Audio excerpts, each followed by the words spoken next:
ठरलं तर मग पुढील भागाच्या प्रोमोमध्ये एक अत्यंत महत्त्वाचे आणि रोमांचक वळण पाहायला मिळणार आहे.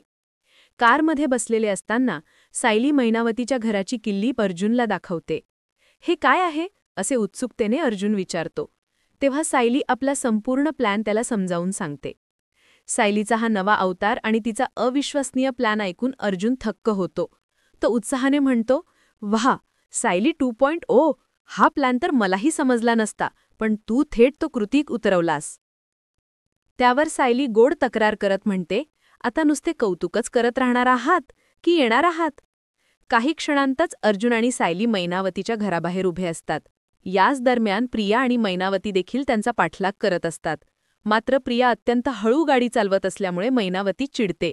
ती वैतागून म्हणते, "अगं, अशी काय गाडी चालवतेस? टुक टुक टुक. ही काय बैलगाडी आहे का? जरा जोरात चालव." घराबाहेर उभे असताना अर्जुन सायलीला विचारतो, "या घराकडे पाहून तुला काही आठवतंय का?" पण सायलीला तिथे काहीही आठवत नाही. इथे प्रिया आणि मैनावतीची गाडी अचानक बंद पडते. त्यामुळे त्या दोघी रिक्षाने घराकडे निघतात. इकडे अर्जुन आणि सायली वेळ न घालवता दार उघडून घरामध्ये प्रवेश करतात. मैनावतीच्या घरात ते दोघे कसून शोधाशोध सुरू करतात. तिकडे प्रिया आणि मैनावती यांना काही सापडू नये या भीतीने नुसती धाकधूक लागून राहते. शोध घेता घेता सायलीला एक महत्त्वाची गोष्ट सापडते, एक डायरी. ती डायरी अर्जुनला दाखवत म्हणते, "बघा, यावर बबली असे लिहिले आहे आणि खाली एक नंबर दिला आहे." तो नंबर लँडलाईनचा असल्याचे अर्जुनच्या लक्षात येते.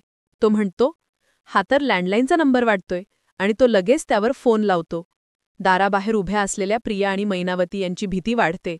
हे आता कधी बाहेर येतात आणि महत्त्वाचे म्हणजे यांना आतमध्ये काय सापडलं असेल याच विचारांनी प्रिया काळजीत पडते. हा थरारक प्रोमो इथेच संपतो. आता पुढील भागात काय रहस्य उलगडणार हे पाहणे उत्सुकतेचे ठरणार आहे. पुढील भागासाठी सज्ज व्हा. तोपर्यंत नमस्कार.